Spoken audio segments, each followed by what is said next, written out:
Hey guys, welcome to our third A&P lecture. This week we are going to be focusing on blood. So the cardiovascular system is a circulating system that transports blood throughout the system. With any circulation, you need a pump. In the cardiovascular system, the pump is the heart. The blood vessels are going to conduct the blood, and blood is a fluid medium. It is a fluid connective tissue, if you remember back to tissues in week 1. So it is a specialized form of connective tissue, and it contains cells that are suspended within a fluid matrix. So we're going to look at the total composition of blood, and then we're going to break it down by each cell that we find within a blood sample. The cardiovascular system has several key functions. It transports oxygen and carbon dioxide. Oxygen goes away from the lungs toward the cells, and carbon dioxide is brought back to the lungs. It also transports nutrients, hormones, components of our immune system, which is important in fighting off any kind of pathogens. Transports waste products to the kidneys and the liver for excretion. Transports dissolved substances, regulates the pH of blood and ion composition, and ions diffuse between the blood and the interstitial fluid. So remember, the interstitial fluid is the fluid that's found in between the cells and that turns into lymph. So the ions are going to go back and forth between the blood and the lymph or interstitial fluid. Blood also restricts fluid losses at injury sites by initiating blood clotting. It helps defend against toxins and pathogens through our white blood cells and the production of antibodies. And it helps to stabilize body temperature. It absorbs heat from muscular contraction, distributes that heat throughout the body, and then in the event that the body is overheated, it shunts blood out to our superficial capillaries, and then you can lose heat through your skin. This slide is showing us the breakdown of a sample of blood. So on the left-hand side here, you've got a sample of whole blood, and you can see that whole blood is broken down into plasma and formed elements. So the formed elements are going to be the cells, and the plasma is going to be the liquid. So if we look up top, let's erase those.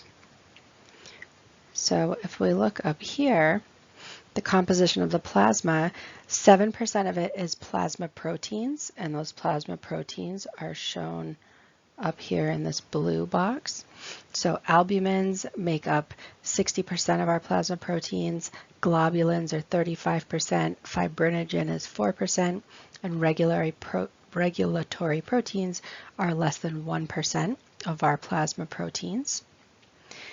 We have other solutes, which are shown in the green box here. So our other solutes are electrolytes. We've got our normal plasma electrolytes are sodium, potassium, calcium, magnesium, chloride, bicarbonate, hydrogen phosphate, and sulfate. We also have organic nutrients used for ATP production, growth and maintenance of cells, and then organic wastes, which are, like I said, brought to the liver and the kidneys for breakdown and excretion. And then the main component of our plasma is water. So you can see that down here, 92% of our plasma is actually made up of water. So the plasma makes up 46 to 63% of a whole blood sample. And of that, so let's say 50%. So we'll say plasma is 50%, formed elements are 50%. So of the 50% of whole blood that is plasma, 92% of that is water. Now on the bottom side here, we're going to look at our formed elements. So our formed elements are red blood cells, white blood cells, and platelets. 99.9% of our formed elements are red blood cells, and then 0.1% of the formed elements are platelets and white blood cells. So you can see our red blood cells are the most numerous by far, far, far. So we're going to look at what is a red blood cell, what is a white blood cell, all the different types of white blood cells, and we're going to learn about platelets. Some general characteristics of blood. The temperature is warmer than our normal body temperature that we would take. It's about 100.4 degrees Fahrenheit. It's highly viscous, which means thick and sticky. It's about 5 times thicker than water. And it's slightly alkaline. The pH is 7.35 to 7.45. You can calculate approximate blood volume by taking the weight of the person in kilograms and then calculating 7% of that body weight in kilograms, and that's going to give you the number of liters of blood in an adult.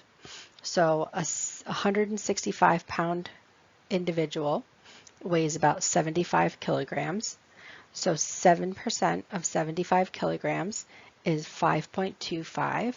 So a 165-pound adult would have 5.25 liters of blood in their system. So let's take a closer look at plasma. Plasma makes up about 50 to 60% of total blood volume. It is more than 90% of plasma is water. Remember we said about 92%. Plasma proteins cannot pass through capillary walls. However, ions can. Extracellular fluids, like mostly the interstitial fluid,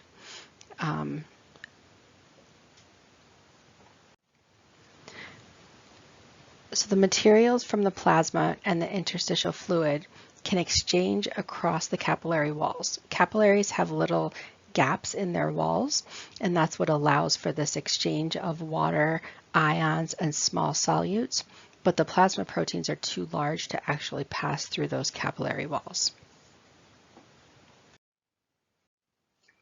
So we talked about plasma proteins making up about 7% of our serum, or our plasma, sorry. The majority of our plasma proteins are albumins. Albumins make up about 60% of plasma proteins. They transport substances like fatty acids, thyroid hormones, and steroid hormones. Globulins make up about 35%. They are antibodies, also called immunoglobulins, are a type of globulin. And then we have transport globulins, which help to transport, they bind to small molecules to help transport them. So we have hormone binding proteins, metalloproteins. So a hormone binding protein would be like a thyroid binding globulin, which is called transthyretin. Metalloproteins like transferrin, which binds iron and helps to transport iron throughout the body. And then apolipoproteins, which also become lipoproteins, carry triglycerides. And then we have steroid binding proteins like testosterone binding protein, which binds to testosterone, which is a steroid hormone, and transports it throughout the body. 4% of plasma proteins are fibrinogen, which is a molecule that helps to form clots and produce these long strands of fibrin, and we're going to learn more about that towards the end of the lecture today. Interesting to point out is that 90% of our plasma proteins are actually made in our liver. Serum is the liquid portion of the blood sample. You've got dissolved fibrinogen that gets converted to solid fibrin. So serum is plasma minus the clotting factors. Other plasma proteins make up about 1% of the plasma. There's changing quantities. We have enzymes, hormones, and prohormones, and those change as our needs of our body change. Like I said, 90% of these proteins are made in the liver, so any disorder of the liver can alter the composition and functional properties of your blood. So liver disease can cause bleeding problems due to the lack of fibrinogen. So that becomes very important. It's interesting, this semester we're going to see how all of these different systems are really interrelated and interdependent upon one another. So if one system goes awry, it can create sort of this cascade effect throughout multiple other systems. We're going to start our blood cell discussion with red blood cells. So red blood cells make up about 99.9% of the formed elements within blood. They're also called erythrocytes, and they make up about 1/3 of the cells in your entire body. So you have millions of red blood cells. Billions, probably. Billions. A single drop of blood contains about 260 million red blood cells. So you've got a lot of these. The red blood cell count is the number of red blood cells in 1 microliter of whole blood. Men have a slightly higher number of red blood cells than women due to testosterone. Hematocrit is also called the PCV, or packed cell volume, and this is the percentage of red blood cells in a centrifuged whole blood sample. For men, normal hematocrit is about 38 to 48%. For women, it's about 35 to 45%. Hematocrit increases with things like dehydration, so where there would be less liquid and more cells within your blood, or with stimulation by erythropoietin, or EPO, that stimulates the body to create additional red blood cells. And hematocrit would decrease with internal bleeding if you're losing blood cells into the internal portions of your body, or if you have a problem with the formation of red blood cells, that would decrease your hematocrit. I'm going to skip this slide because this information is repeated on the next 2 slides. Red blood cells are really small and they are disc-shaped. They are thin in the middle and thicker at the edge, so they have what's called a biconcave shape. So concave means depressed inward, so they are depressed inward on both sides and then thicker on the outside around the circumference of the cell. They have a high surface to volume ratio, which means there's a lot of surface area for the internal volume of a red blood cell, and this allows them to quickly absorb and release oxygen, which is the main purpose of the red blood cell. When blood is traveling through small vessels, the red blood cells can stack up and form these stacks called rouleaux. What happens is they are really flexible and they bend when they go into these small capillaries. So by stacking up into these rouleaux, it gives them the ability to flow through these narrow, small blood vessels. Red blood cells are anucleate. They lack a nucleus. They also do not have mitochondria or ribosomes, so they don't have any ability to repair themselves. They mainly use glucose for energy, and they absorb that from the surrounding plasma. And on average, they live about 120 days, which is about 4 months. Hemoglobin is the pigment that gives whole blood its red color. The purpose of hemoglobin is to carry oxygen. With oxygen bound to it, with low oxygen, so if you're in the peripheral system and there's low oxygen in the tissues, hemoglobin will release its oxygen, so you can have additional oxygen going to the tissues. And then it will bind carbon dioxide and take the carbon dioxide back toward the lungs. So remember, the whole purpose of the red blood cells is to carry oxygen from the lungs to the peripheral tissues and then carry carbon dioxide from the peripheral tissues back to the lungs. Hemoglobin has a complex quaternary structure that's made up of 4 globular protein subunits. We're not going to go into great detail about these, but I would like you to know that these 4 subunits, there are 2 alpha chains and 2 beta chains. Each of these subunits has 1 molecule of heme, and each heme contains 1 iron ion. The iron, the purpose of the iron is that it easily associates with oxygen and easily dissociates from oxygen. So when it's bound to oxygen, it's called oxyhemoglobin, and your blood will appear bright red. If it's not bound to oxygen, so if it releases its oxygen, it's then called deoxyhemoglobin, and your blood will look more dark red. You can test hemoglobin levels. In women, hemoglobin is typically 12 to 16.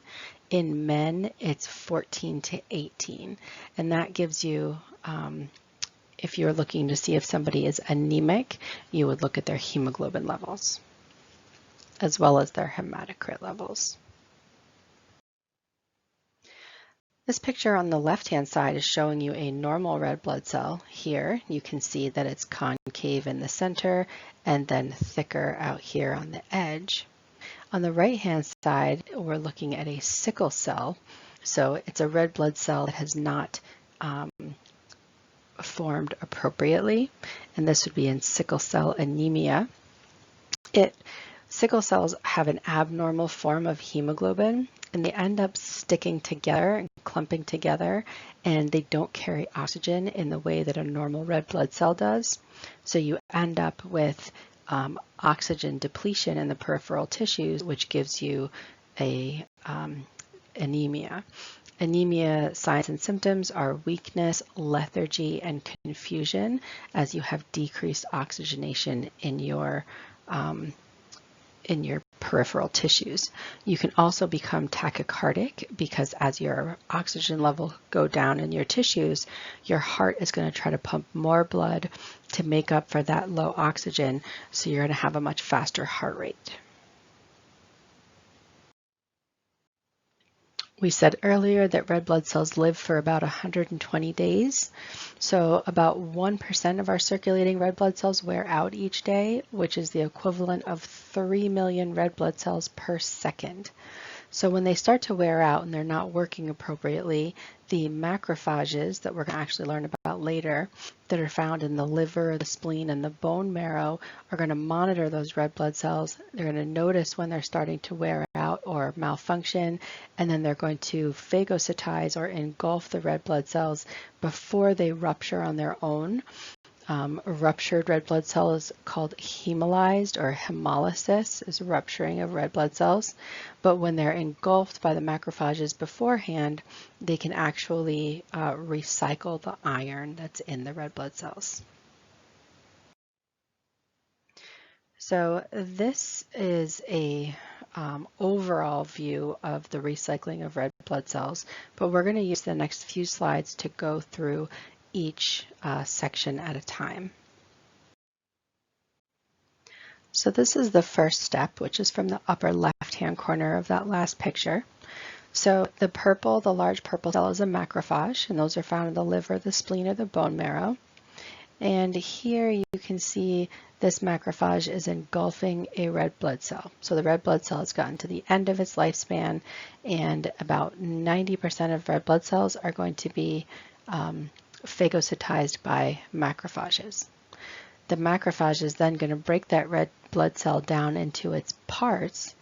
The heme unit here is going to get broken into biliverdin and then bilirubin and sent out into the bloodstream to go to the liver. And then the iron component is going to be bound to transferrin and sent back to the bone. Here we've got this iron that was from the last picture coming back to the bone and being incorporated into new red blood cells. And so it's being recycled and reused. Now we've got the bilirubin, which has come from the breakdown of the heme, is coming into the liver. And from the liver, it's going to get excreted in the bile into the intestines. Bilirubin is going to get broken down into urobilins and stercobilins. Some of those are going to get absorbed back into the circulation and go to the kidney, while others are going to be excreted in the feces. Now here we see those urobilins that are absorbed back into the circulation, going to the kidney and being eliminated in the urine. Bilirubin is what makes our feces brown and our urine yellow. If you have a block in that bile duct, you're going to have increased bilirubin. Your bilirubin is going to build up because the liver is retaining bilirubin, and over time that can lead to a condition called jaundice that we learned about in A&P1, where you have a yellowing of the skin and yellowing of the whites of the eyes, and that can be a very dangerous situation. The recycling of iron, remember iron gets removed from the heme, leaving the biliverdin. It's then bound to transferrin and transported back over to the bone to be incorporated into new red blood cells. The storage proteins are ferritin and hemosiderin, which are going to store additional iron for us to use as we need it. This is a really efficient process. You need about 26 milligrams of iron each day to create the red blood cells that you're creating. However, because we're recycling so much of this iron, you only need to consume about 1 to 2 milligrams a day from your diet, and the other 24 to 25 milligrams are recycled. So it's a pretty amazing process that our body goes through to help us with the ability to create healthy red blood cells. This image is showing us the creation and maturation of red blood cells. Erythropoiesis is the term for the creation of red blood cells. So there's a lot of different terms in here. The ones that I really want you to know is on day 4, you can see this is about a 7-day process. On day 4, we have what's called a normoblast. The normoblast is going to eject the nucleus. So you can see that there is a nucleus in these early days of the red blood cell formation. And then that nucleus gets ejected and we have a reticulocyte. So once we've lost the nucleus, the red blood cell becomes a reticulocyte, and then the reticulocyte enters the circulation in days 5 through 7 and then actually matures within the bloodstream. So the reticulate enters the bloodstream and then matures within about 24 hours into a mature red blood cell. The hormone that really stimulates the creation of red blood cells is erythropoietin, or EPO. It's also called erythropoiesis stimulating hormone. And this hormone is secreted when the oxygen level in the peripheral tissues gets low. That's also called hypoxia.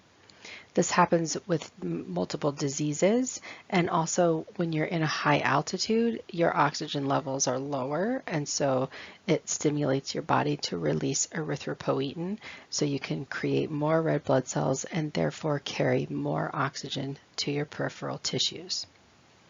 Creating new red blood cells requires amino acids, iron, and then vitamins B12, B6, and folic acid. B12, we need intrinsic factor in order to absorb B12. Some conditions which increase the stimulation of EPO are anemia, low blood flow to the kidneys, decreased oxygenation in the lungs, and damage to the lungs. So if you were to have emphysema or COPD and you're not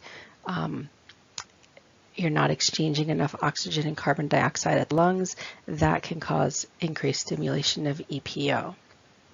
Pernicious anemia is caused by a B12 deficiency. And some of the effects of EPO are increasing the cell division in erythroblasts. So it's creating more of those reticulocytes that are going to create more mature red blood cells, and then increasing hemoglobin synthesis, and then overall increasing red blood cell production. A very important thing to know about blood is our blood types. Blood types are determined by surface proteins called antigens that are on your red blood cells. These antigens show your body that the cells are normal, and so your body is going to ignore them. Your immune system will ignore anything that appears normal to the body. Foreign cells get attacked, so it's important that we have these antigens that let our body know that these are our own red blood cells and these are healthy for us to have in our body. Blood types are determined genetically, and they're determined by the presence of these surface antigens, which are the surface proteins. So there are lots of different antigens on red blood cells, but our blood types are primarily made up based on surface antigens A, B, and RH. RH is also known as the D antigen. So our 4 different blood types are type A, type B, type AB, and type O. When you have a specific antigen on your red blood cell, your plasma is going to have circulating antibodies that are anti the type of blood that you don't have. So if you look at this picture here of type A blood, you have surface antigen A on your red blood cell, and then within your plasma you have anti-B antibodies. So if you look at the type A picture, the type A surface antigen is being shown as a red circle, and the type B surface antigen over here is being shown as a blue diamond or triangle really. So the antibodies are going to, you can see these antibodies here, the anti-B antibodies are blue, and they have the same receptor for the surface antigen on the type B blood cell. So the antibodies, when they attach to the opposite red blood cell, they can cause destruction or hemolysis of that red blood cell. So type A is going to have surface antigen A and anti-B antibodies in the plasma. Type B has surface antigen B on the red blood cells, and then also anti-A antibodies in the plasma. Type AB has surface antigens A and B on the cell, so they don't have any anti-A or anti-B antibodies within the plasma, and that makes type AB the universal recipient. And then type O has does not have any surface antigens, neither type A or type B surface antigens. And you can have anti-A and anti-B antibodies in the plasma. So type O can be the universal donor, and type AB can be the universal recipient.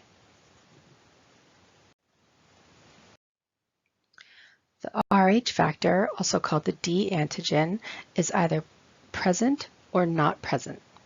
So you're either Rh positive or Rh negative.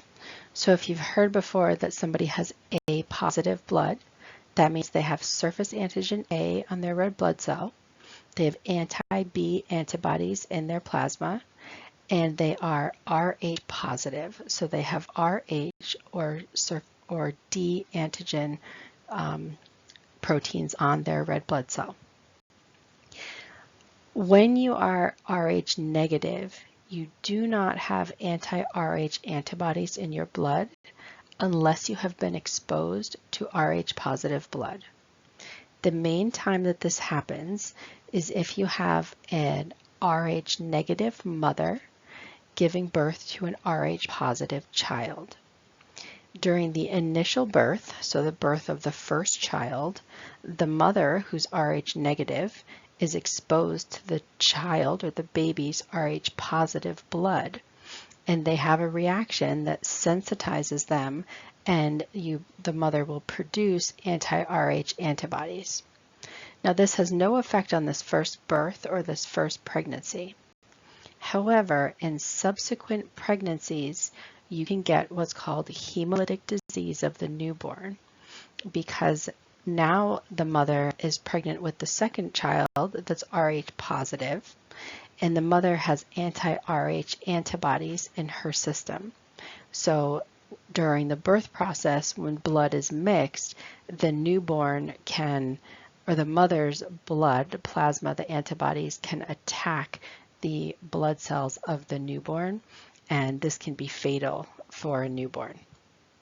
So there's a bit about this in the book that I want you to read because this is important. There's a shot called RhoGAM, which can be given to the mother during that, or right prior to the birth of this subsequent children, to keep this reaction from happening and therefore protect the baby.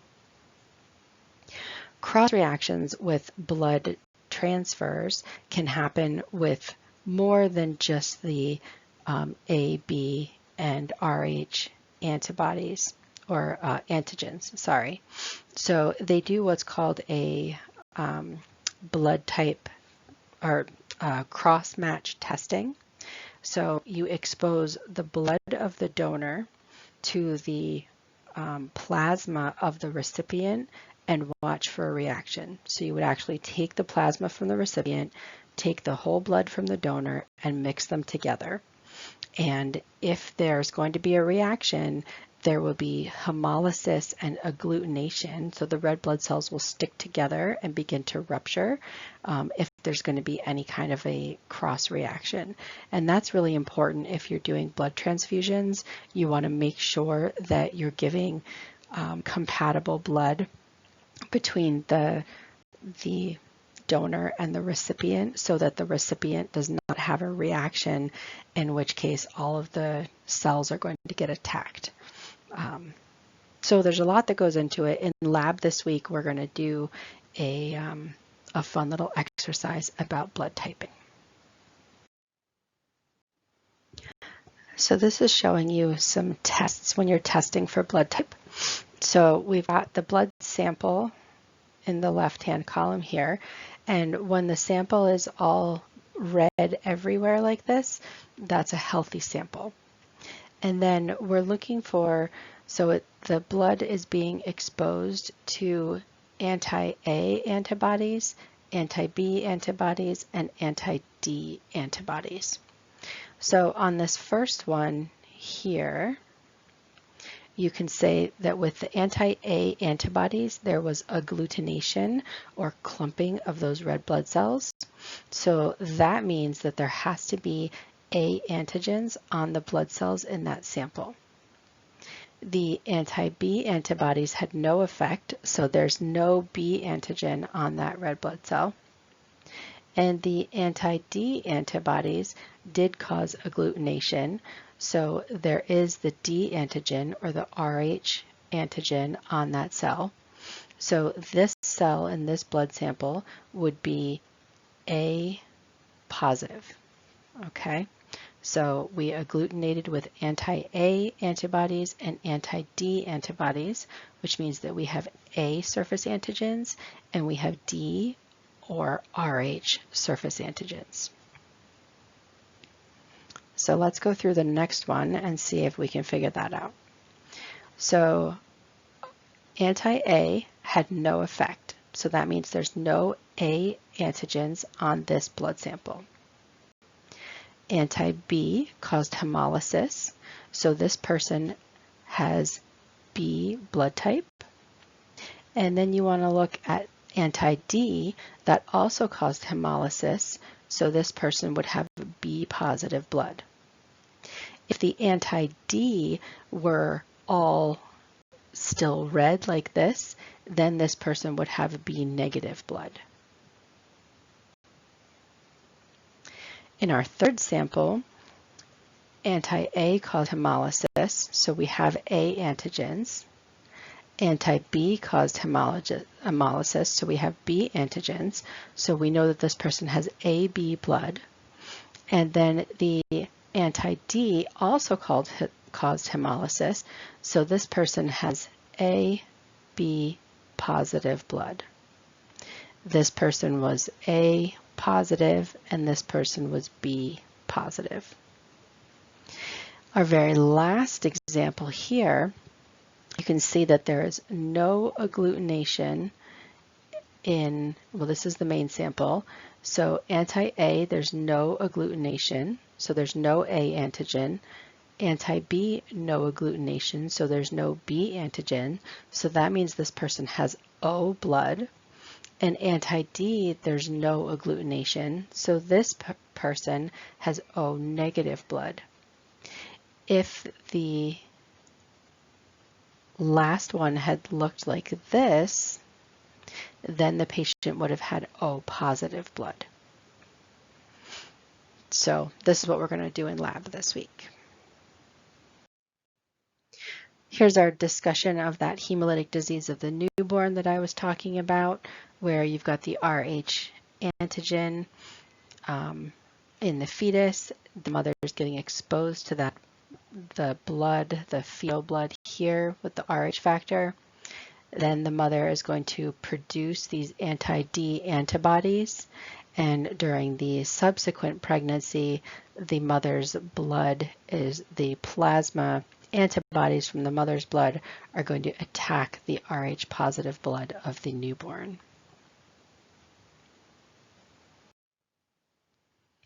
And here's our discussion of blood typing. So transfusion reactions is when you have the antibodies from the plasma in the donor reacting with the surface antigens of the red blood cells of the recipient. And when that happens, the blood will agglutinate and hemolyze. So the red blood cells will all get stuck together and then they will rupture. So this happens when the blood of the recipient and the donor are not compatible. So that's why they do that cross-match testing prior to an actual transfusion, where they're taking the actual serum of the donor with the blood of the recipient. And did I say that right?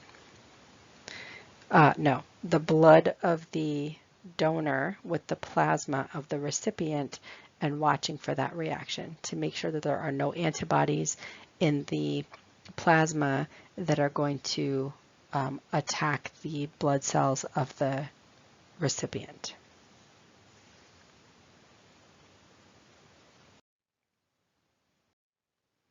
So this tests for compatibility of the blood that is going to be transfused into the recipient. It's performed on the donor and the recipient blood for compatibility prior to the transfusion. If you don't have time or cannot cross-match, then O negative is our universal donor blood, because remember, type O has no anti-A or anti-B antibodies, and it also has no anti-Rh antibodies because there's no Rh proteins. So our O negative is our universal donor and can be given to anybody who needs a transfusion without any time for cross-matching. It's hard for the Red Cross to find enough O negative blood. Some people ask, well, why don't we just always give O negative blood? Well, everybody with O negative blood in the world would have to donate regularly in order to have enough O negative blood to give like that. So it's best when you have time to cross-match and give a more specific blood type, but if you are in a pinch, O negative is the way to go. So that's the end of our discussion of red blood cells. And now we're going to move on to white blood cells, which are also called leukocytes. So red blood cells were erythrocytes, white blood cells are leukocytes. Leukocytes do not have hemoglobin, so they are not generally red in color. They do have nuclei and other organelles, and their functions are mostly to defend against pathogens. They're a really important part of our immune system. They help remove toxins and wastes from our system and attack abnormal cells, so cancerous cells, infection, parasites, pathogens of any kind are all defended against by white blood cells. White blood cells can migrate in and out of the bloodstream. They have an amoeboid movement, so they move like an amoeba. So that means they require ATP and calcium in order to move through your peripheral tissues. They have chemotaxis, so they're attracted to chemical stimuli. When they're attracted to something, that's called positive chemotaxis. When they're being repelled away from something, that's called negative chemotaxis. So positive chemotaxis is when you're going toward something, toward a chemical stimulus. And some white blood cells are phagocytic, meaning that they engulf pathogens. So our neutrophils, our eosinophils, and our monocytes all have phagocytic capabilities. Most of our white blood cells are found in our connective tissue proper and in our lymphoid system organs. There are a very small number in the blood, as evidenced by that image we saw in the beginning, that only 0.1% of formed elements in the blood are white blood cells. So we're going to talk a lot more about white blood cells when we get into the lymphatic system and the immune system in week 7, but we're going to do an introduction and learn about each of the different cells now.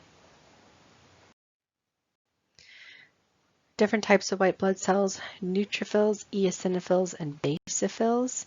These three are granulocytes, meaning that the cytoplasm of those cells have granules. So when you look at it, they appear dotted like that. Monocytes and lymphocytes are called agranulocytes because they do not have granules. When we're looking at the relative number of cells within the bloodstream, we have a nice mnemonic that we can use that goes never, so that looks horrible. Hold on, let me try again. Never let monkeys eat bananas. So neutrophils, number 1, lymphocytes is number 2, monocytes is number 3, eosinophils is number 4, and basophils are number 5. So that's when we're looking at the relative number of white blood cells. So neutrophils are the most common white blood cell, basophils are the least common white blood cell, and the mnemonic is never let monkeys eat bananas. All right, hopefully you guys can read that. My touch screen is not as great as I would love for it to be. Never let monkeys eat bananas. Neutrophils are the most common. If you forget the mnemonic, you can also remember that neutrophils are the most numerous. They're also called polymorphonuclear leukocytes. They make up 50 to 70% of circulating white blood cells, so they're the most numerous by a lot. They have a pretty pale cytoplasm with granules. They are granulocytes, and those granules contain lysosomal enzymes and bacteriocides like hydrogen peroxide and superoxide. They have a dense segmented nucleus. So here you can see how the nucleus is in 1, 2, 3, 4, 5, 6 segments. It can look like a string of beads. And so that is a, what's the word I'm looking for? Characteristic of the neutrophil is you can look for that segmented nucleus. They are very active. They are the first to arrive and attack bacteria. They're very mobile. They're phagocytic, so they are specialized to attack bacteria. So you're going to see a lot of neutrophils with a bacterial infection. They can fuse with a lysosome and use defensins to digest bacteria, fungi, etc. You'll learn more about this in microbiology if you were to take that. Neutrophils also release prostaglandins, which increase blood vessel permeability, therefore increasing inflammation. And they release leukotrienes, which are chemicals that attract other phagocytes. They only survive about 10 hours. If there's an active infection, they may only survive up to 30 minutes. They die after engulfing between 12 and 24 bacteria, and once they start to die, they contribute to the formation of pus in an infected region. Eosinophils are also called acidophils because they stain with an acidic stain or an acid, and they stain red. So you can see here how it's a red cell with this little purple nucleus. The red cell is what makes it noticeable, how you can tell it apart from the other white blood cells. Eosinophils make up about 2 to 4% of circulating white blood cells. They are phagocytic, however, they usually attack bacteria through exocytosis of toxic compounds. So they have toxic compounds within their cytoplasm, and they release those toxins out into the bloodstream or out into the tissues, and those toxins can then go and attack parasites. We see a lot of eosinophils in parasitic infections as well as allergic reactions. Eosinophils are very effective against organisms that are too big to ingest, and like I said, increase dramatically with parasitic infections and allergic reactions. Basophils account for less than 1% of circulating white blood cells, so they are the least common. You can tell what a basophil is because they have a lot of granules in the cytoplasm and they stain very blue. They're a pretty small cell and they accumulate in damaged tissue. They're smaller than neutrophils and even smaller than eosinophils. They discharge their granules out into the interstitial fluid, and their granules contain histamine to help dilate the blood vessels and heparin to prevent clotting.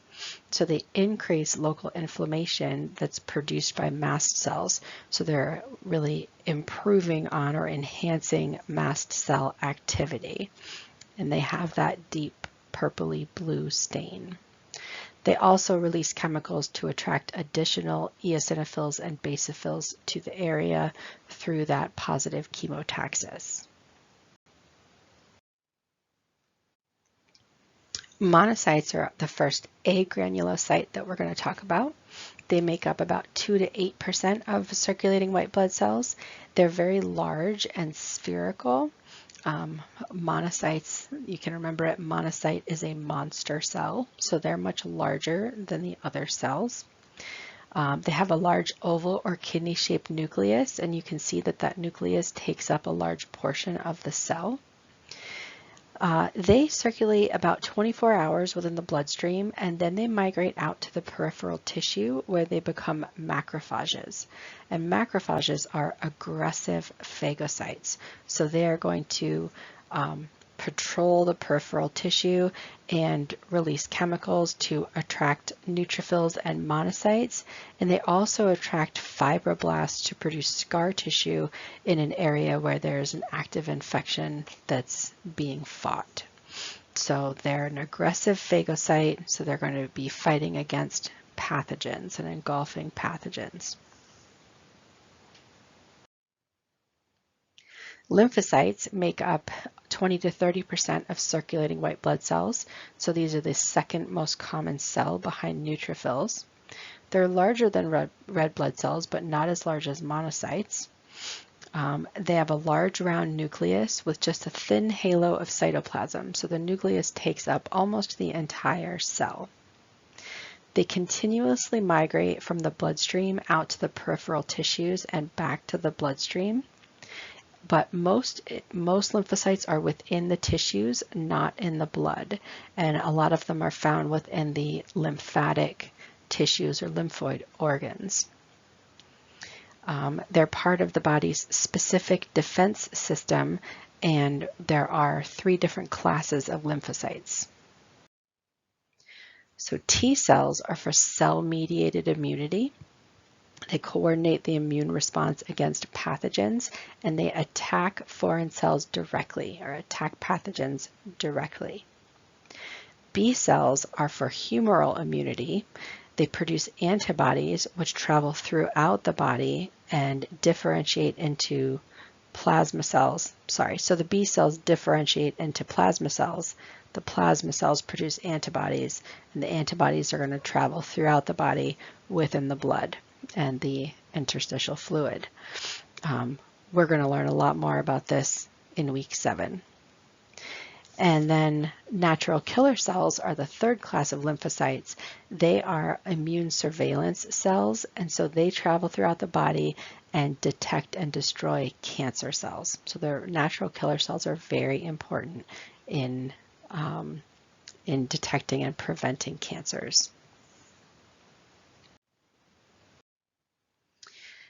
You've probably seen blood work ordered called a CBC with diff or differential. The differential count is the count of the number of each type of white blood cell in a sample of 100 white blood cells. So you would put a blood smear under the microscope, you would count 100 white blood cells, and you would tally up how many of them are neutrophils, how many of them are lymphocytes, how many of them are monocytes, etc. This helps to detect changes in the population of the white blood cells, and that can give us some insight into whether the patient has an infection, has overall inflammation, is having an allergic reaction, all different kinds of things we can see from this differential blood cell count. Some terms that we need to know in regards to the white blood cell count is leukopenia, which is an abnormally low white blood cell count. We see that with viral infection, HIV, AIDS, and tuberculosis. Leukocytosis is an abnormally high white blood cell count. We see that with infection. And then leukemia is an extremely high white blood cell count, and this happens when we've got cancer of the blood. So you see this extremely high count in the beginning, and then end stage leukemia, you're going to see a giant drop to very low white blood cell counts in late stage leukemia. White blood cell production is called leukopoiesis. We've got hemocytoblasts, which are the original cell that is going to produce myeloid stem cells and lymphoid stem cells. Myeloid stem cells are going to differentiate into progenitor cells. Progenitor cells give rise to all white blood cells except lymphocytes. They also give rise to red blood cells and platelets. Lymphoid stem cells are going to allow for lymphopoiesis, which is the production of lymphocytes. White blood cells, except for monocytes, all developed fully in the bone marrow. Monocytes, if you remember, are going to develop into macrophages once they migrate out into the peripheral tissues. Platelets are the 3rd formed element, and they are cell fragments, and they're involved in the clotting system. Platelets are fragments of cells called megakaryocytes. They circulate for about 9 to 12 days, and then they're removed by the spleen. About 1/3 of them are in the spleen, and 2/3 are reserved for emergencies. So anytime you have a cut or an injury where a blood vessel is damaged, the platelets are going to be the ones that are going to go there and stimulate clotting. We have about 150,000 to 500,000 platelets per microliter of blood. Thrombocytopenia is an abnormally low platelet count. Platelets are also called thrombocytes. So thrombocytopenia is low platelet count. Thrombocytosis is an abnormally high platelet count. Our platelets have three main functions. They release important chemicals to initiate the clotting, the blood clotting, temporarily patch damaged blood vessel walls, and then actively contract the tissue after the clot formation in order to keep the tissues together for healing.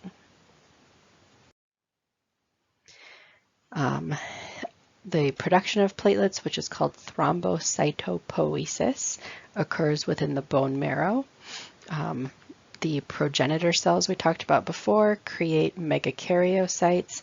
The megakaryocytes are giant cells within the bone marrow that manufacture platelets by shedding portions of their cytoplasm.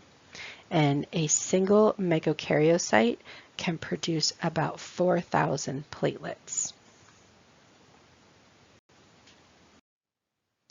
These next few slides are good for studying. You'll find these in your textbook. They are showing you the type of cell. So we have the type of cell, how abundant that cell is. So you can see here that there are 5.2 million red blood cells per microliter of blood, whereas there are 7,000 white blood cells per microliter. So 7,000 white blood cells to 5.2 million red blood cells. It also tells you how they appear in a stained blood smear, what their function is, and then any additional information.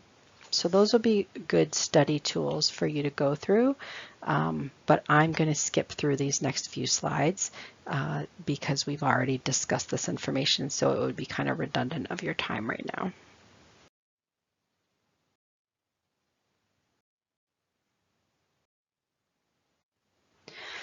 This image is showing you a diagram of hemopoiesis, which is the creation of blood cells.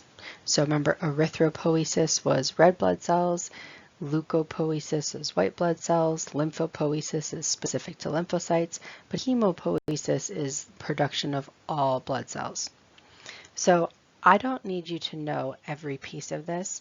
This does show up in your homework. I don't have the option of editing everything, so you might want to use, if you're struggling with this in the homework, you might want to use the image here to help you fill in the blanks that you struggle with. The main things that I want you to know are the hemocytoblast is the initial cell that by which all other cells are derived. All right, so we start with the hemocytoblast. That's number one. And then the hemocytoblast is going to produce myeloid stem cells and lymphoid stem cells. The lymphoid stem cells are going to produce lymphocytes.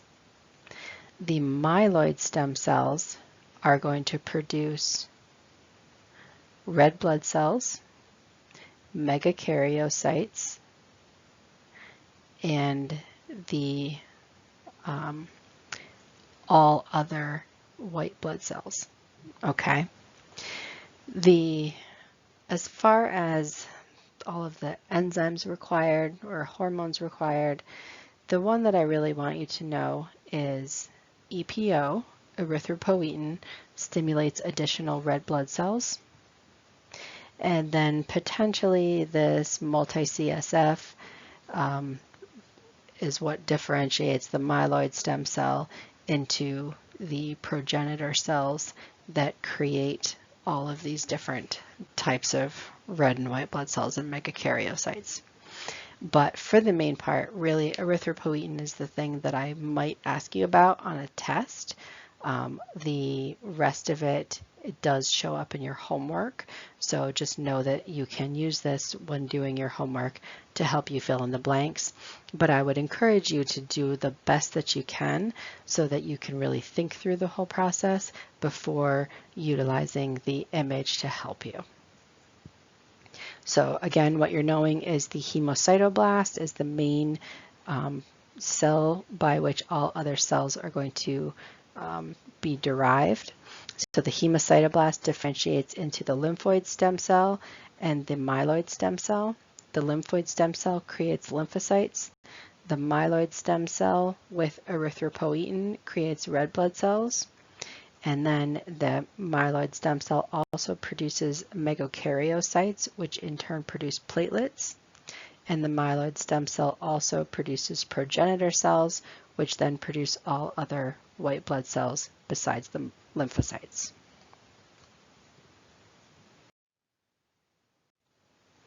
So I've talked a lot in this lecture about blood, obviously, that's the point of the lecture, but how important it is, right? How our red blood cells are bringing oxygen to our tissues and carrying carbon dioxide away. Our white blood cells are really forming our immune system and fighting off infection. Platelets are helping to clot. And so with all of these important characteristics of blood, we really want to keep it in our body. So hemostasis is the cessation of bleeding. If you start bleeding, you're going to be losing all of these important cells of the blood that are required for all those important processes. So hemostasis, or the cessation of bleeding, has 4 different phases: the vascular phase, the platelet phase, the coagulation phase, and then clot retraction and fibrinolysis. First, we're going to look at the vascular phase. So what happens in the vascular phase is you can see here that this blood vessel has been cut by a knife. So we have what's called vascular spasm, which is where either end of that blood vessel that have been cut are going to spasm to decrease the size of the lumen. Remember, the lumen is that hole within the vessel. So it's decreasing the size of the lumen and allowing less blood to get out of it. This lasts about 30 minutes. The endothelial cells are going to contract to expose the basement membrane, and then the endothelial cells are going to release endothelins, which stimulate smooth muscle contraction. So that's what happens to contract the blood vessel there, is through the endothelins that are stimulating smooth muscle contraction. The second phase is the platelet phase, and this is where we start to actually decrease bleeding. So what happens is the platelets are going to stick together. Platelets are really sticky, so they're going to stick to the basement membrane and then stick to each other, and then they start releasing chemicals that promotes additional aggregation or clumping of these platelets, additional spasming of the smooth muscle, and then clotting and vessel repair. So this is the platelet phase, and what this forms is called a platelet plug.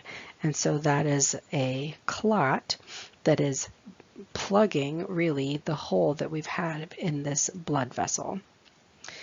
Platelets release ADP, thromboxane, serotonin, clotting factors, and platelet-derived growth factor and calcium.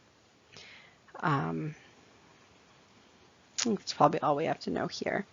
And I'm not going to I'm not going to ask you about those chemicals, but I just want to point out that there are multiple chemicals that are being released by the platelets during the platelet phase. And the formation of the platelet plug happens in the platelet phase. Now, the coagulation phase is much more complex. It's extremely complex, and we're not going to learn every single portion of it. So there are 3 pathways to create coagulation, the common pathway being the main pathway, but the common pathway needs to be stimulated in order to create this coagulation. So the common pathway can be stimulated by the extrinsic pathway or the intrinsic pathway. So let's look at the, All right, the extrinsic pathway, it's called extrinsic because the beginning of that pathway begins in the wall of the blood vessel, which is outside the bloodstream. The intrinsic pathway begins with circulating proenzymes within the bloodstream. So that's the difference between extrinsic begins outside the bloodstream, intrinsic begins within the bloodstream, and then both of them work to stimulate the common pathway, which creates this coagulation. So we're going to look at it in this picture. So you can see here the extrinsic pathway is on the left, the common pathway is in the middle, and then the intrinsic pathway is on the right. So let's look at the extrinsic pathway first. So down here we have damage to the tissue, so that's extrinsic, outside the bloodstream. And the damaged epithelial cells are going to release, so this is all about clotting factors. You've probably all heard of clotting factors. We're going to have a chart in a couple of slides that shows you all of the different clotting factors. You are not going to memorize every clotting factor. So you're going to know which clotting factors are used in each pathway. So the extrinsic pathway uses factor 3 and factor 7. All right, so 3 and 7 in the extrinsic pathway. So damaged tissue is going to cause the epithelial cells to release factor 3. That's going to combine with calcium and factor 7 to create an enzyme capable of activating factor X. And factor X is the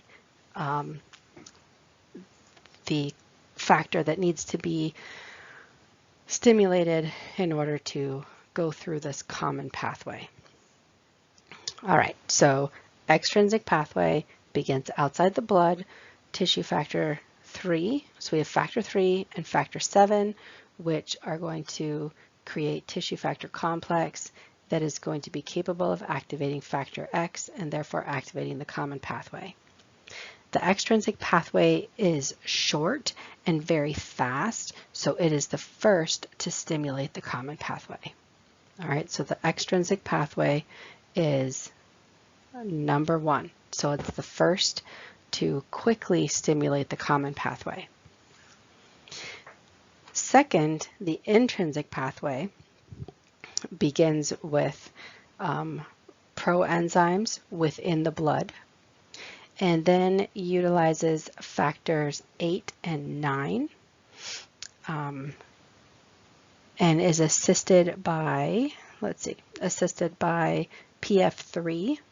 I don't think you need to know that. Platelet factor 3, yeah. So there's a lot of information here, so I don't need you to know everything, okay? So let's know that the intrinsic factor uses factors 8 and 9, and that it begins within the blood with those proenzymes, uses factors 8 and 9, and eventually stimulates factor X, which stimulates the common pathway. So the intrinsic pathway is going to reinforce the work of the extrinsic pathway. So the extrinsic pathway is number 1. It's going to stimulate the common pathway, which is number 2, and then the intrinsic pathway happens third, and it reinforces the common pathway. All right, so we have 1, 2, 3, 2.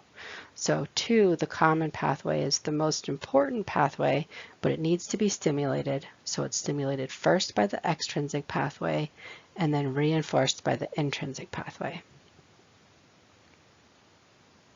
I'm going to erase all of this. Once the common pathway is stimulated by the stimulation of factor X, or the activation of factor X, that's going to activate prothrombin to become thrombin, and then the thrombin is going to activate the fibrinogen into fibrin, and the fibrin is going to add to that clot. So the fibrinogen to fibrin is what produces the actual clot of the blood. So it begins with platelets.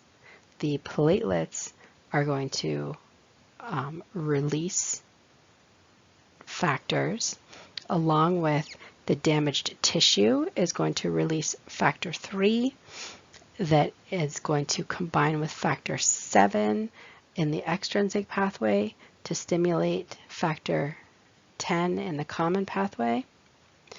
The proenzymes within the blood are going to stimulate with calcium clotting factors 8 and 9 in the intrinsic pathway will then go and stimulate factor 10 in the common pathway.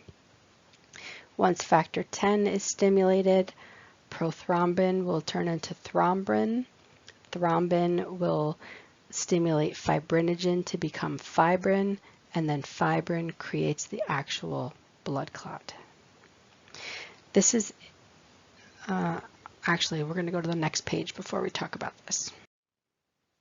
So here's that clotting, or the table, I'm sorry, of all of the different clotting factors. Like I said, don't take the time to memorize every single clotting factor. Just know the ones that I talked about in the last slide. So which ones are the extrinsic pathway, which ones are in the intrinsic pathway, and then factor 10 is the main common pathway important factor. Calcium is really important in this.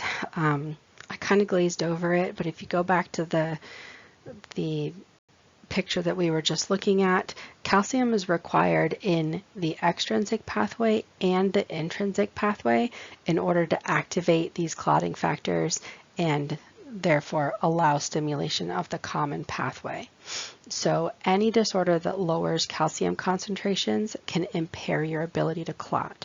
So this can be a dysfunction of your parathyroid gland, a vitamin D deficiency, kidney failure, multiple different things can lower your blood calcium, and when you have lower blood calcium, you're going to have an impaired ability to clot. Vitamin K is also very important. Vitamin K is required to synthesize 4 of our different clotting factors, including prothrombin. So without vitamin K, you are also going to lose the ability to clot. So inadequate fat intake or inadequate fat absorption, loss of normal intestinal bacteria, so malabsorption syndromes can ultimately result in a deactivation of the entire clotting system. So that's why gut health is extremely important.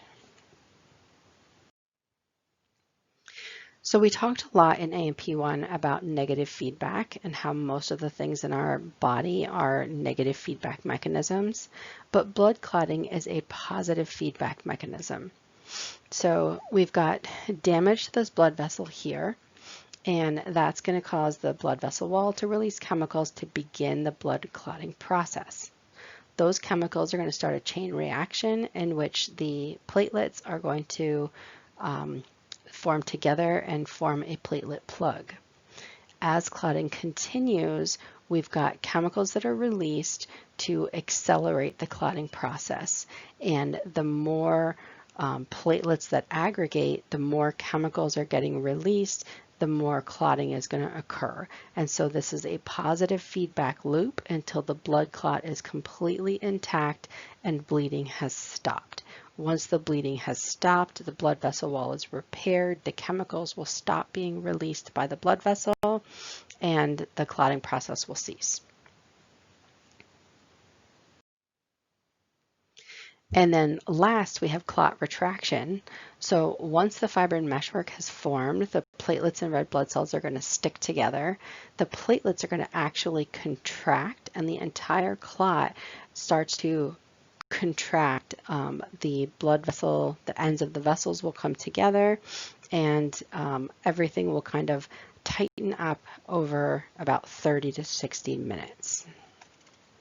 And then the fibroblasts that have been into the area are going to start with tissue repair. As the tissues are repaired, fibrinolysis happens, which is the breakdown of that clot.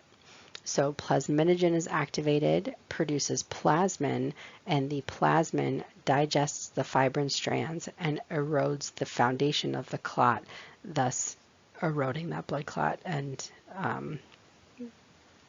getting rid of it. So thrombin and tissue plasminogen factor, or TPA, is those activate plasminogen, which produces plasmin, and then the plasmin is going to digest fibrin and erode clots. So those of you who have worked in urgent care or emergency care have probably heard of TPA.